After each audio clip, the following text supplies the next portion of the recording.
Serious, teachers, what is the hardest position you have been put in with a student or group of students and what did you do? A student, not one in my regular classes, made a fake Facebook account of me with various jokey implications that I was a pedophile. Had to sit down with the year level coordinator for an incredibly awkward and uncomfortable conversation where I had to explain how it made me feel and listen to the student give me an apology. More than once I had to take one of my third graders to the nurse for a referral because of suicide ideation. I had to visit one of my students in the psych ward after she was committed because she had actually attempted self-harm. Those were the hardest because they were only 8 and 9 and already dealing with so much. Broke my heart. My student teaching rounds. I'm teaching the Greek play Antigone to a class of year 10s, concerning two Greek sisters, Antigone and the younger, quieter Ismene. Late in the play, a defiant Antigone is sealed in a tomb and hangs herself before she can be rescued. In my class is a girl whose popular older sister hanged herself in her room on a school day afternoon only a year or so beforehand. As a student teacher I had no leeway in teaching something else. Instead, I had to have an awkward talk with the girl before we started the play, and to my relief she accepted the matter like a freaking champ. Still not ideal for someone finding their feet in a classroom to have that extra layer of worry about the content. In 9th grade reading Romeo and Juliet almost didn't happen after 3 suicides that year in the school alone, but the show must go on, so we read it.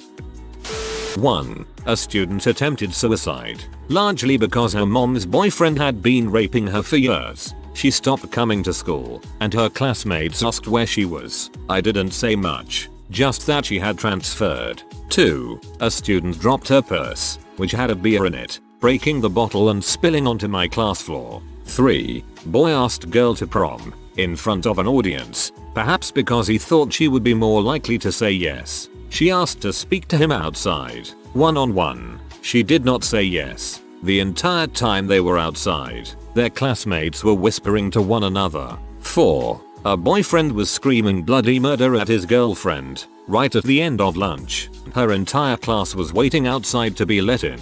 Learning that day was difficult.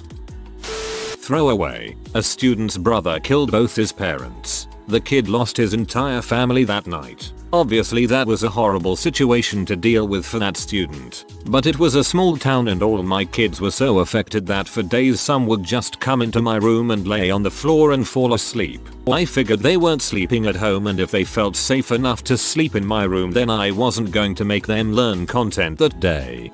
I really do not know how to respond to the first half, but I think the fact that you would let your students sleep in your room is commendable and heartwarming. When a student starts crying in the middle of class because they just got a text about how their friend was just randomly shot to death. Similarly, while I was in school a friend of mine died during school hours and the school had to notify the police about inexplicably losing 50-ish students after 5th period.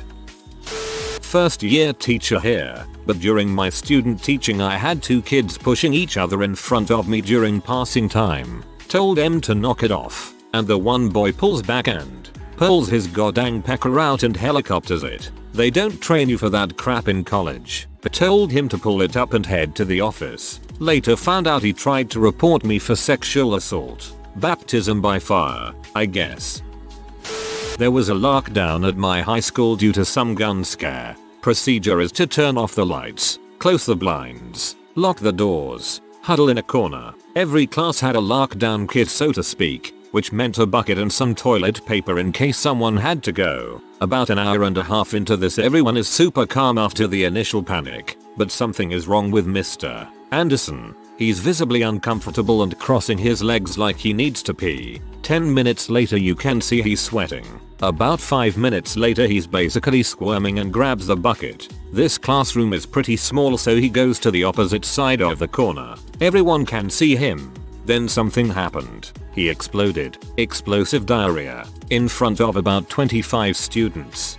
Frick that, an hour and a half with nothing. I would've gotten up and gone to the bathroom before taking a crap in front of my class. Right now I have a class of 40 freshmen in a classroom built for 25. I was hired a week into the school year, had never taught the subject, have no lesson plans or syllabus or even read the book, and have been playing catch up ever since. 10 of those freshmen are special education with multiple disabilities. 10 more are in what is called the Now program, which basically means they are multiple-time violent offenders. I don't have enough textbooks for everyone. The administration has no idea what they are doing. The online gradebook keeps deleting all records. And, on average, including the kids that aren't special needs or the bad kids, the average reading level for this group of 9th graders is 2nd grade. Holy crap, man. I'm sorry. Good luck and I hope everything gets better.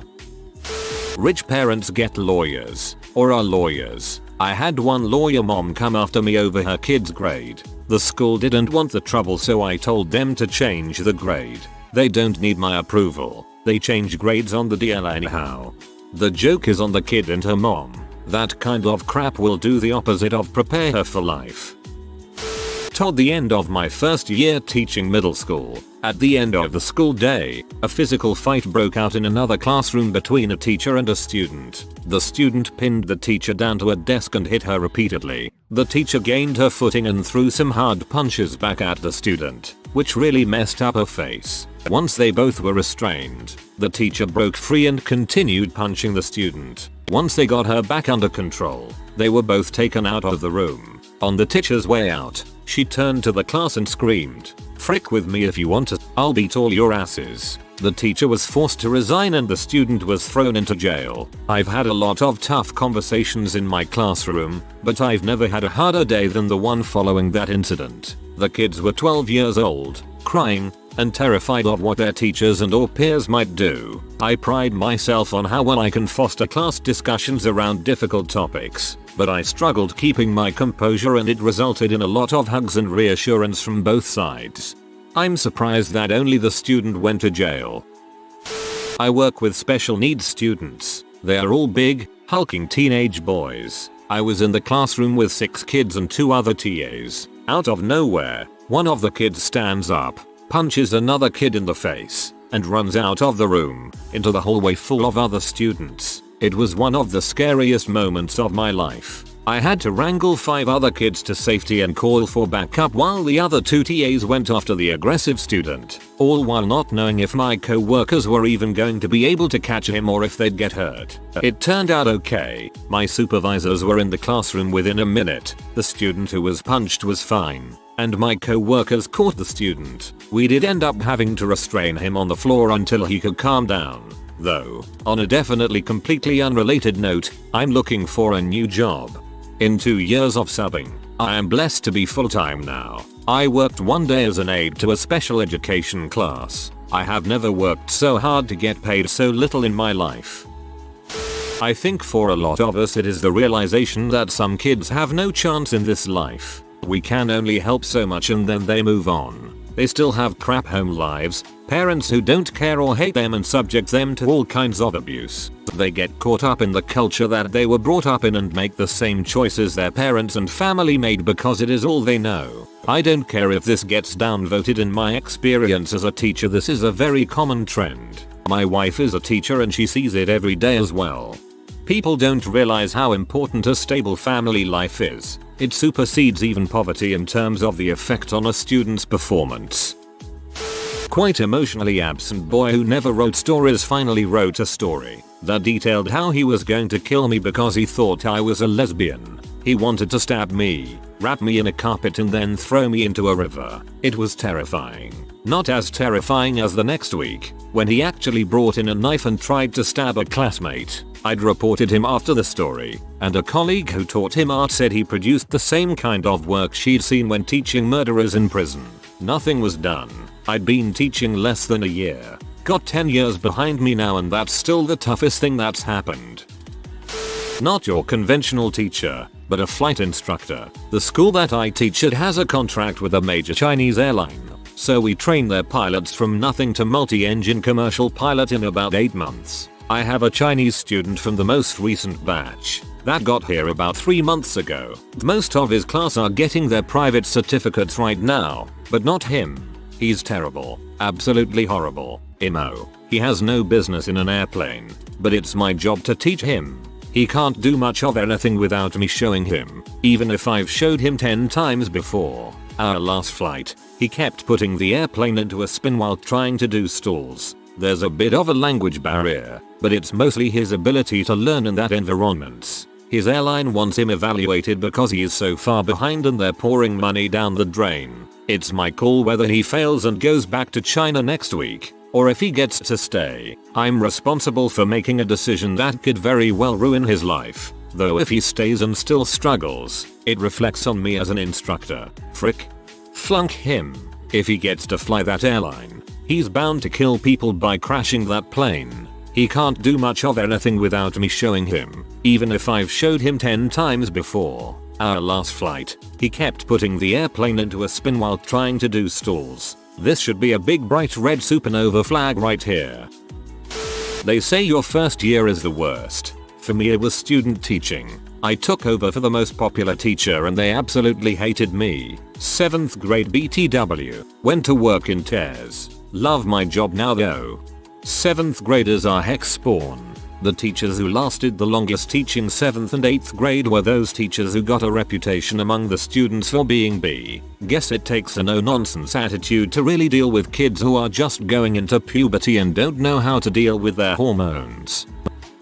I had a student a couple of years ago, 9th grade or so. Family background was chaotic. They were fugitives from a civil war-ridden African country and she was supposed to get the best grades despite only barely speaking the language. There were some situations but there was one when she called me one night. Her family had thrown her out and she had no place to go. I was already in contact with our equivalent to CPS, but she had refused any help so far. When she called I was on the road on my bike and about 30 minutes away from where she was. So I called the police to look for her at the station because she had already tried to kill herself and she was so devastated I was afraid she'd try it again. They found her and after I arrived we took her to an emergency children's home. She wasn't only thrown out, she was beaten. They pulled her extensions out of her hair. She had no proper shoes, no warm clothes and just a bag with some things she could grab. The really hard thing? She went back to her family after a few weeks at the children's home. Then she was at a foster family for some time, and went back to her family. Back and forth, again and again until she was 18. She wasn't able to accept help or trust anyone, and in the end we weren't able to help her at all. We showed her ways to get out of that horrible situation at home and she didn't take them. Stockholm Syndrome is a B.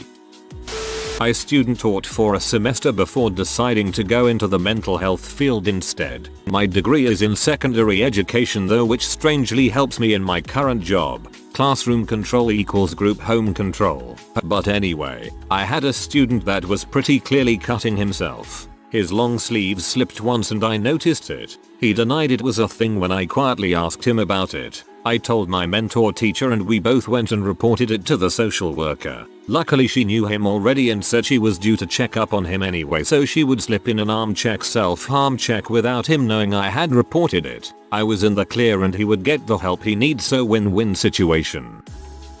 On the first day of student teaching in a middle school, a girl was teabagged in the hallway. Someone ran into the room yelling fight. My cooperating teacher took off, and I was left with a class of kids who didn't know me trying to run out and get in on the action. I planted myself in front of the door and told them to sit back down. They didn't sit, but they stayed in the room. Thankfully an aide came in after a few minutes and got them to sit.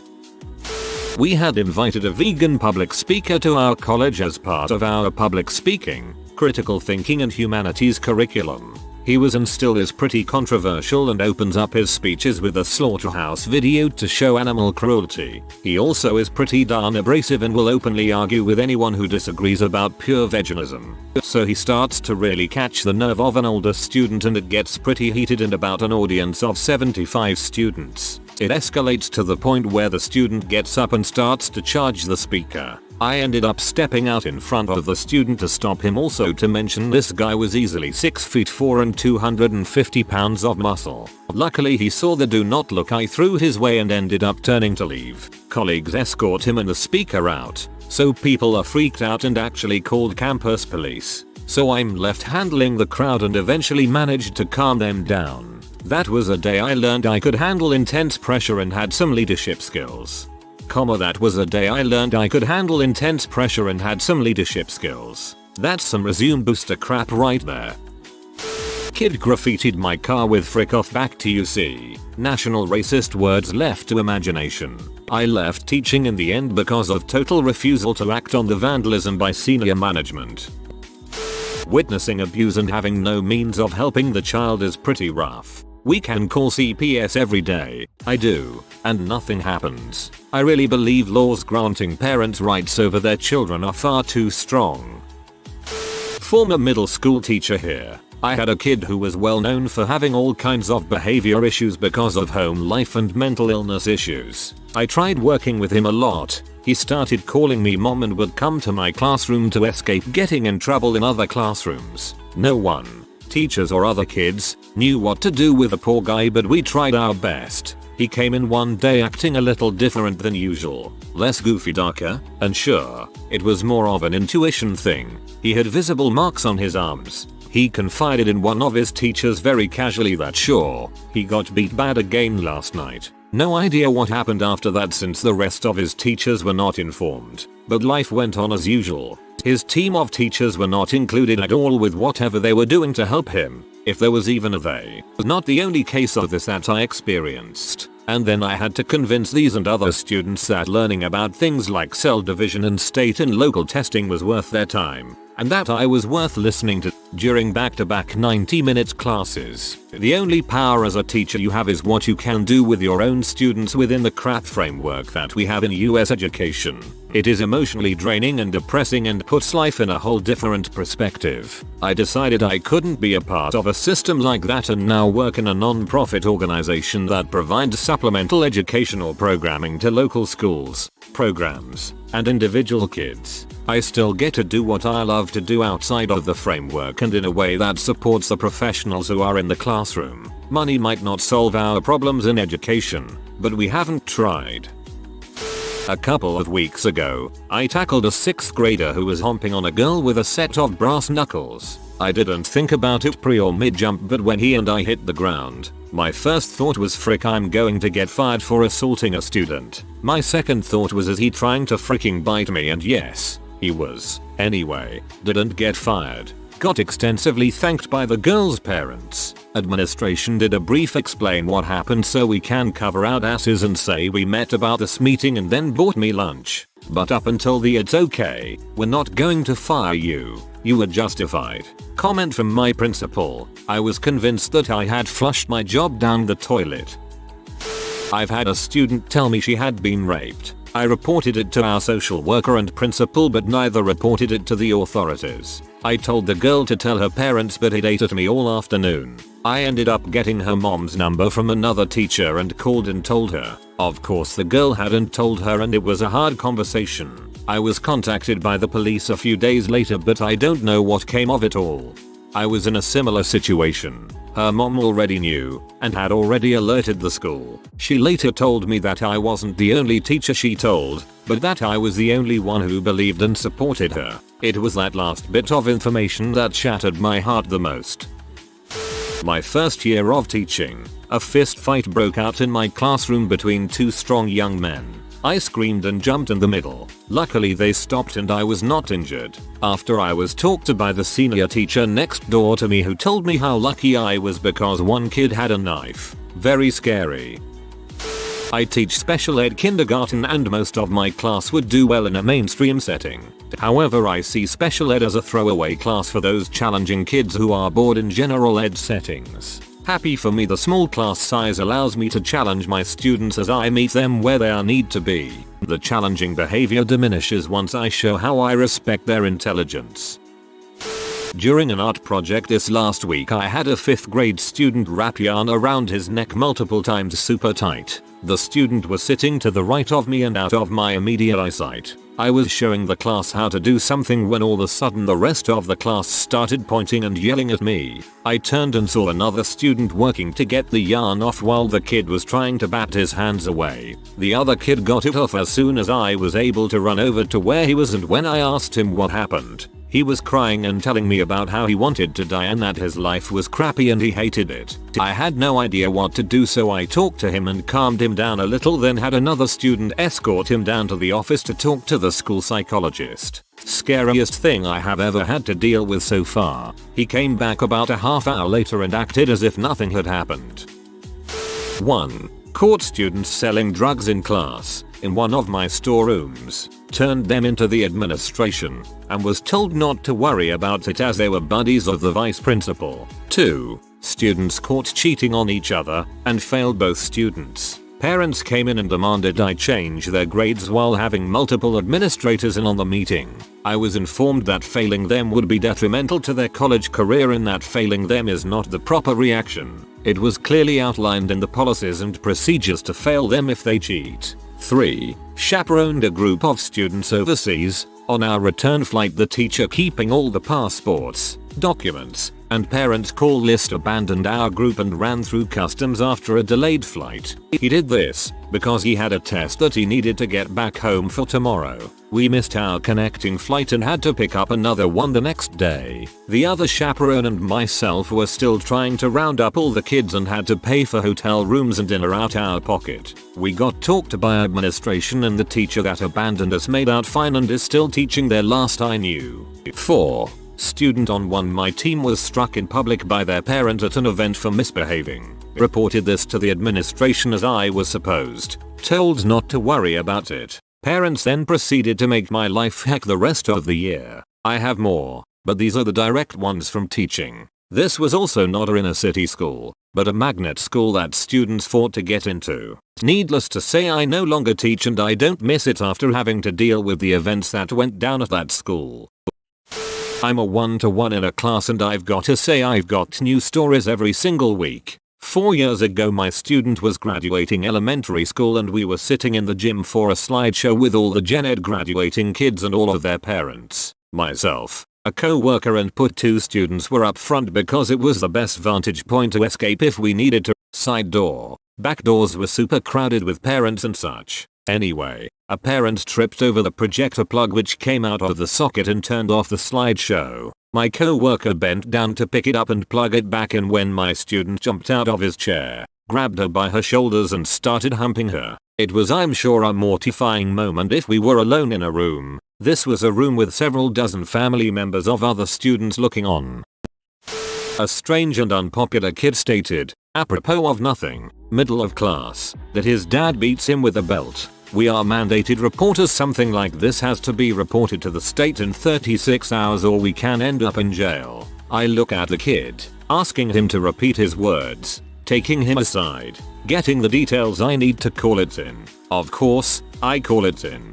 Don't hear anything else about it. But about a month later, the kid's big sister comes in and asks if she can take him outside for a chat. They go into the hallway. I can't hear them, but the sister is glaring and low talking at him and he's shrugging and shaking his head. The very epitome of IDGAF about ruining someone's life by accusing him of a crime. And yes, I would do the same thing again, 100 times out of 100. But, man, every time he pokes his head in to wave and try to get me to be friendly, I almost shudder and wonder who's next.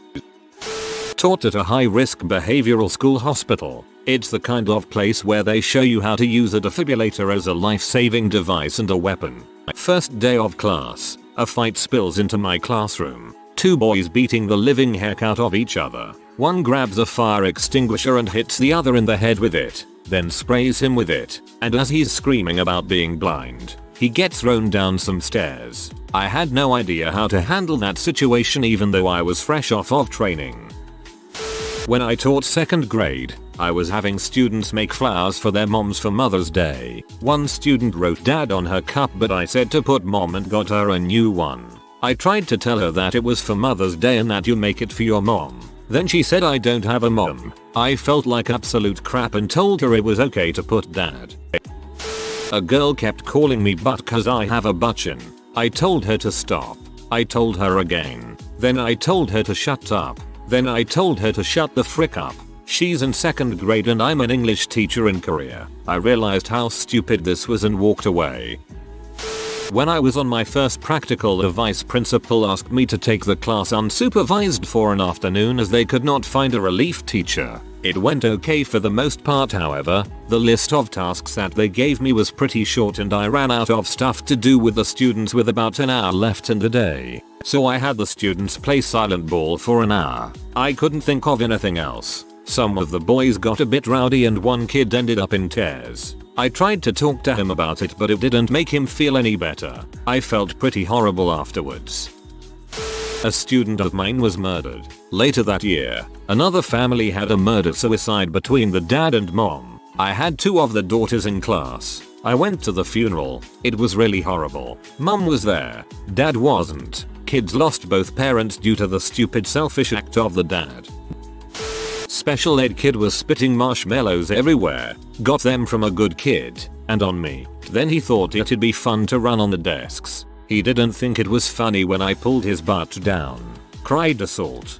Dad and mom came up to school, confronted me when I was on duty outside. They tried to threaten me. I cut them off, told them to frick themselves in front of faculty and staff. Quit, got convinced to not quit, kept my job, got second best results in school. School went from worst in big district to best of worst in district. I work in the country now but miss the little savages I used to teach. They had reasons for their fricked up nature and the school was fricked for real reasons. I'm probably done with teaching this year or next. Tired of dealing with incompetence from Washington down to the local level. Tired of seeing crime covered up. Tired of seeing crapheads rob other kids of the education they want, need, and deserve. Kids run schools now. It's all about positive reinforcement with no punishment unless you have drugs or weapons.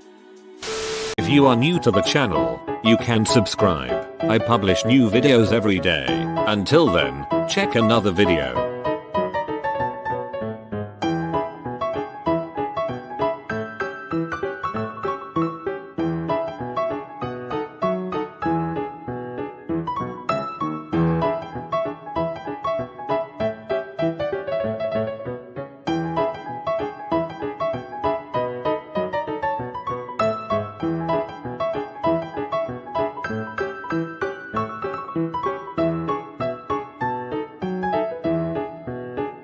Bye for now.